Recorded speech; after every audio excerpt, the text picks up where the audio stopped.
A Better Tomorrow 3, Love and Death in Saigon, which happens to be the name of the film's title song, and performed by the female lead, Anita Mui, also stars Tony Leung and Chow Yun-fat.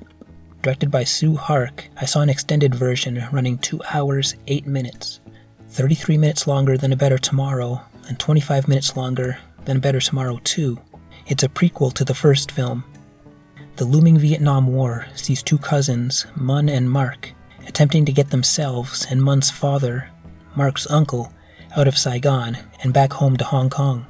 The whole country is beginning to be locked down, so they need to find someone who can help them get around the corrupt authorities and airport security.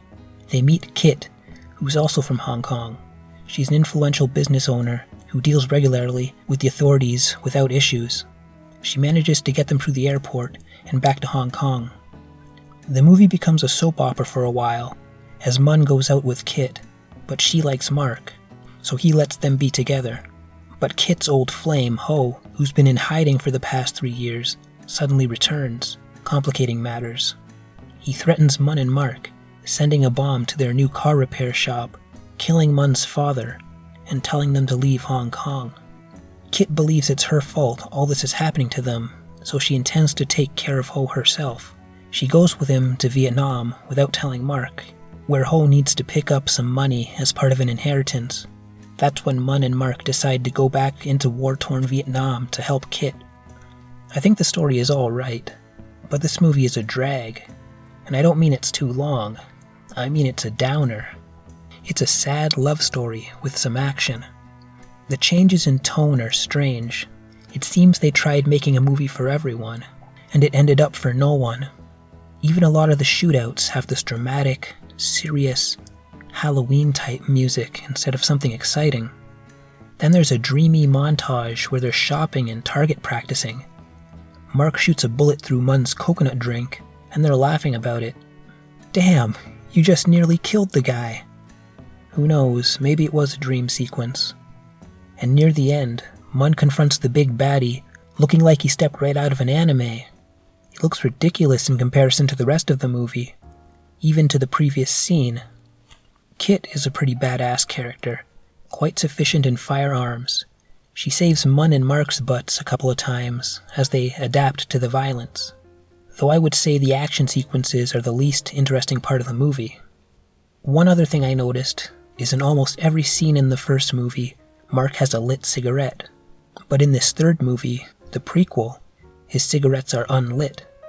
Kit is also the one who gives Mark his black trench coat.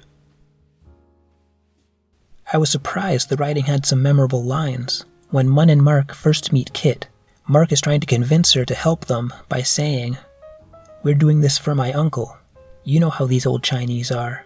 They struggle all their lives to get ahead. If I can't get them out of here, what is it all for? So I've come back to take them to Hong Kong. I don't want to gamble like this. You've seen this country. Everyone gambles, including this war. Nobody knows what tomorrow will bring. Our gambling chips are being played by others. We have no control over who wins or loses, not even a choice over whether to play or not. If this were our own place, we wouldn't need to leave. Everyone here tonight is escaping. Leaving or staying, it's all a gamble. You are very capable. If you don't serve as the casino's banker, we won't even have a chance to gamble." The directing and cinematography range from lower budget film to 80s TV show. Some of the set pieces are bigger, nothing at all terrible, nothing outstanding either.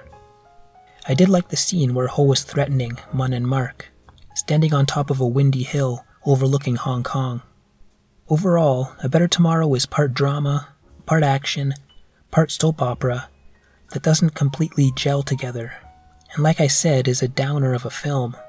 It feels like it may not appeal to as many people, but hey, if you're gonna watch the first two, might as well check out the third. 6 out of 10. Thanks for watching. Consider donating through PayPal, or buy me a cup of coffee so I can stay awake long enough to make these things. And of course, help a brother out by hitting like or dislike, subscribing and commenting, all that good stuff. And with that, take care, and good night.